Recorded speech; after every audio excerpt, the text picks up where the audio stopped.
Welcome to another episode of Explained by AI. We're going to be doing a deep dive into the International Space Station. It's a pretty amazing feat of engineering and global cooperation. We're going to tackle some of the common myths about life in orbit, and hopefully you'll be surprised to learn what's fact and what's fiction. Let's jump right in. So, one of the biggest myths is that you can't see the International Space Station with the naked eye. Yeah, I've always wondered about that. You actually can see it. It's the third brightest object in the night sky, and you can see it as a fast-moving bright dot. Huh. Okay, well, that's something I'm going to have to look for. Yeah, definitely. So another one I always hear about is the idea that there's no gravity in space. Right. So the station experiences about 90% of Earth's gravity, and the reason astronauts appear weightless is because they are in a constant state of free fall. So it's kind of like that feeling you get at the top of a roller coaster, like when you drop, but just all the time. Exactly. They're constantly falling towards Earth, but their horizontal speed is so high that they keep missing it, and that's what keeps them in orbit. Okay, but they can't be falling forever.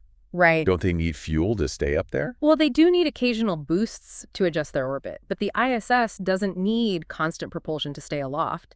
It's more about momentum and counteracting atmospheric drag. Interesting. So what about things like oxygen? Is there like an endless supply on the ISS? Not endless, but it is very resourceful. So the Ah. oxygen is generated on board through a process called electrolysis.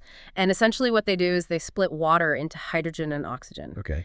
It is a closed-loop system, but they do need periodic resupply missions to replenish their consumables and just make sure that the station can operate long-term. Right, so it's not like a fully self-sustaining colony up in space. Right, exactly. And, speaking of things that aren't infinite, the ISS also faces threats from, like, micrometeoroids and orbital debris. Oh, right, yeah. Yeah, it's kind of like a really high-stakes game of cosmic dodgeball. They have shields to help protect from the smaller impacts, but sometimes they have to maneuver the station to avoid larger pieces of debris. Wow, so they have to be constantly monitoring that then to keep the astronauts safe. Yeah, absolutely. Dedicated teams on the ground track those objects and calculate trajectories and issue warnings when needed, and sometimes they even have to adjust the ISS's orbit to avoid potential collisions. Wow. So another potential danger I've read about is fire. Is it true that fire is more dangerous in space? It definitely is. In microgravity, flames behave a little differently. They burn slower but hotter, and they tend to spread in spherical shapes rather than the teardrop shape we see on Earth. Interesting. And it makes it harder to extinguish them, too, because traditional methods don't always work as effectively in weightlessness. Oh, right. So I guess they have special procedures then and equipment to deal with fires. Yeah, absolutely. Fire suppression systems are a huge priority on the ISS. They have specialized extinguishers, and the crew goes through rigorous training. Preventing fires is really important because a major incident could really jeopardize the mission. Right. That makes sense. That kind of brings to mind another danger. What happens if there is atmosphere loss? Yeah, so a breach in the hull could lead to a loss of breathable air. There are multiple layers of protection, but there are procedures in place for if it does happen. Astronauts would isolate the affected module immediately and use emergency oxygen supplies while working to repair the damage. Wow. It just seems like living on the ISS, you have to be constantly aware of all these potential dangers, even with all the safety measures that are in place. Yeah, absolutely. It really is a testament to the astronauts' resilience and adaptability to live and work in such a unique and sometimes unforgiving environment. So I've always wondered about the speed of the ISS. Just how fast is it going? Well, they are moving at a blistering 17,500 miles per hour. Wow. That's about 5 miles per second. 5 miles per second.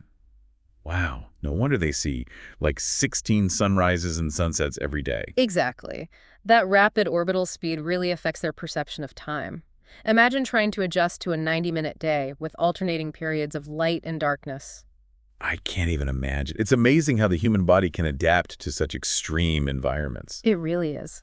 And speaking of extremes, have you heard of the overview effect? Yeah, I've heard of it, but I'm not entirely sure what it is. It's a cognitive shift in awareness reported by many astronauts, and it's especially common in those who have ventured beyond low Earth orbit. Okay.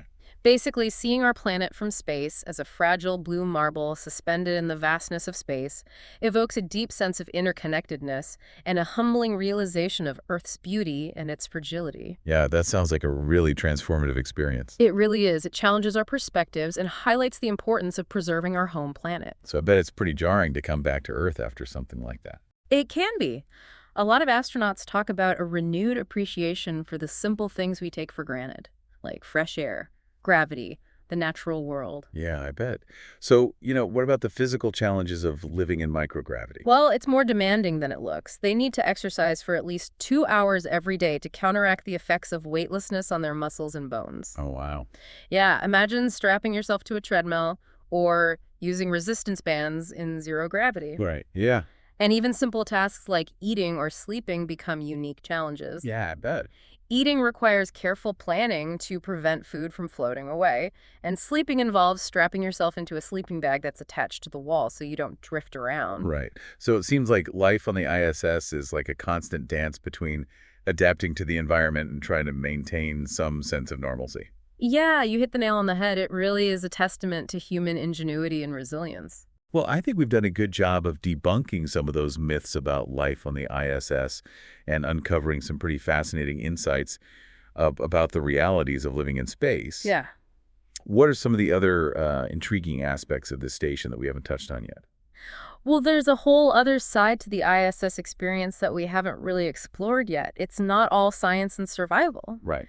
Astronauts have developed this very unique spacefaring culture with their own traditions, celebrations, and even some culinary innovations.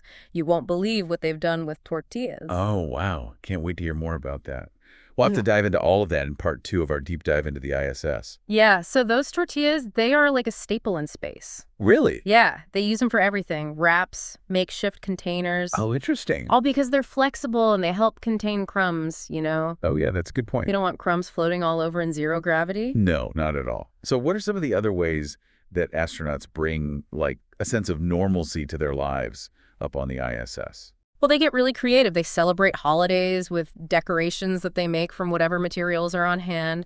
And they bring personal items from home, to personalize their sleeping quarters. That's nice, yeah. It's all about creating a sense of home and connection when you're hundreds of miles above the Earth. Yeah. It's pretty amazing how adaptable we are as humans. We can find ways to thrive in even the most challenging environments. Yeah, absolutely. And we can't forget about, leisure time and recreation. Yeah. Right.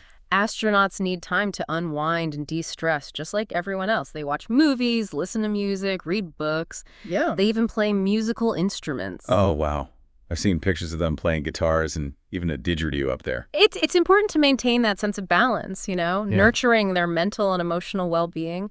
And of course, they have incredible views of Earth to enjoy. Yeah. Imagine gazing out the window and seeing our planet in all its splendor. A swirling blue and green oasis against the black backdrop of space. I bet that never gets old. Astronauts often talk about how looking back at Earth from space fills them with this sense of awe and wonder. They really get a renewed appreciation for the beauty and fragility of our planet. That makes me think about the overview effect that we talked about earlier. Yeah. Is that something that all astronauts experience? Not everyone experiences it in the same way, but it is a pretty common phenomenon reported by astronauts who've seen Earth from that perspective. Right. It can be really profound and life-changing. Yeah. Shifting their entire worldview and deepening their understanding of our place in the cosmos. It really makes you realize how interconnected everything is, how we're all part of this fragile web of life on this tiny planet, just hurtling through space. Right, and it really highlights the importance of protecting our planet, working together to address the challenges we face. Yeah, absolutely. So it seems like the ISS is more than just a science lab. Yeah. It's really a platform for human connection, fostering a sense of global unity, inspiring us to, reach for the stars. It is a testament to what we can achieve when we work together, across borders and disciplines. Yeah. It's a beacon of hope and inspiration in a world that's often divided by differences. It's amazing to think that this orbiting outpost represents, decades of dreams and planning and international cooperation. And it's not just about the past. The ISS is also paving the way for future space exploration. Oh, right. The knowledge and experience we gain from operating this unique lab is really invaluable as we look to the future, toward establishing a presence on the moon, on Mars, and even beyond. It's so exciting to think about what the future holds for human exploration. Yeah. So what are some of the key lessons we've learned from the ISS that will inform these future endeavors? Well, one of the biggest things is the importance of sustainability. The ISS has taught us valuable lessons about things like closed-loop life support systems, resource management, the challenges of living and working in a closed environment. Right. These lessons are crucial as we design habitats for long-duration missions to other planets. Yeah, that makes sense. So what about the psychological aspects of prolonged space travel? I mean, we talked about the overview effect and the astronauts' efforts to, create a sense of normalcy. Yeah. But what are some of the other challenges they face in terms of their mental health and well-being? Well, isolation and confinement are definitely major factors. Yeah. Spending months or even years away from loved ones and everything familiar on Earth can take a toll on anyone's mental state. Yeah. So space agencies are really focusing on crew cohesion and psychological support. Astronauts undergo extensive training to prepare for those psychological challenges, and they have access to mental health professionals throughout their missions. It's fascinating to think about, the interplay between the physical and the psychological demands of space travel. How do those two things influence each other, and what are some of the strategies they use to mitigate the risks? It's a very complex interplay. Yeah. Physical challenges like microgravity and radiation exposure and disrupted sleep cycles, all that can contribute to psychological stress. Right. And then conversely, psychological factors like isolation, boredom, interpersonal conflicts, those things can affect physical health.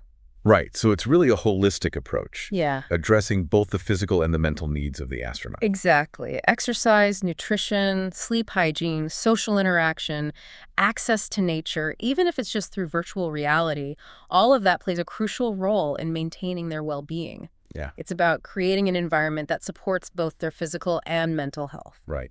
It seems like we are constantly learning and adapting as we, push the boundaries of human exploration. Yeah. What are some of the areas where we still have a lot to learn when it comes to long-duration spaceflight?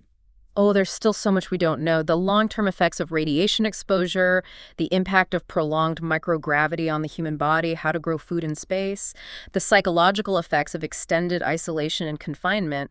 These are all areas where we need much more research. It's a good reminder that even with all of our technological advancements, space is still a very challenging and unforgiving environment. It is, but that's part of what makes it so compelling, right? Yeah. It's a frontier that demands our ingenuity, our resilience, our collaboration. Absolutely. And the lessons we learn will not only benefit future space explorers, but it'll enhance our understanding of ourselves and our place in the universe. Yeah, it really is a journey of discovery, It is. both outward into the cosmos and inward, into the depths of human potential. Well said.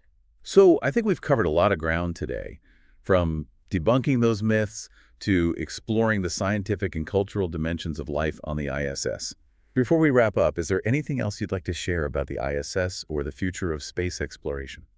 I think the most important thing to remember is that space exploration isn't just about scientific discoveries or technological advancements. It's about pushing those boundaries of human experience, expanding our understanding of what's possible, and inspiring future generations to reach for the stars. It's a good reminder that we're capable of achieving really extraordinary things when we all work together. Absolutely. And that the spirit of exploration is alive and well in humanity. It's kind of wild to think about, This amazing orbiting lab, a symbol of human ingenuity and global collaboration, it won't be up there forever. Yeah. It makes me wonder, what happens to something as massive as the ISS when it, reaches the end of its life? Well, the most likely scenario is a controlled deorbit. They'll use the station's thrusters to slow it down, gradually lower its altitude, and eventually it'll enter the Earth's atmosphere. And then what? Does it just burn up? Yeah, most of it will. The intense heat from the friction with the atmosphere will cause a lot of the station's components to break apart and disintegrate. So are there any concerns about, debris falling to Earth? Definitely. That's why the deorbit process will be very carefully planned. Right. The trajectory will be calculated so that any surviving debris falls into a remote area of the ocean to minimize the risk to people. Yeah, I can see how that would be a big concern. It's kind of a bittersweet thought, though, the end of an era for this incredible orbiting outpost. Yeah. But I guess, all good things must come to an end. True, but the legacy of the ISS will continue even after it's gone. Right. The scientific discoveries, the technology advancements, the inspiration it's given us, Right. all of that will continue to shape the future of space exploration and how we understand the universe.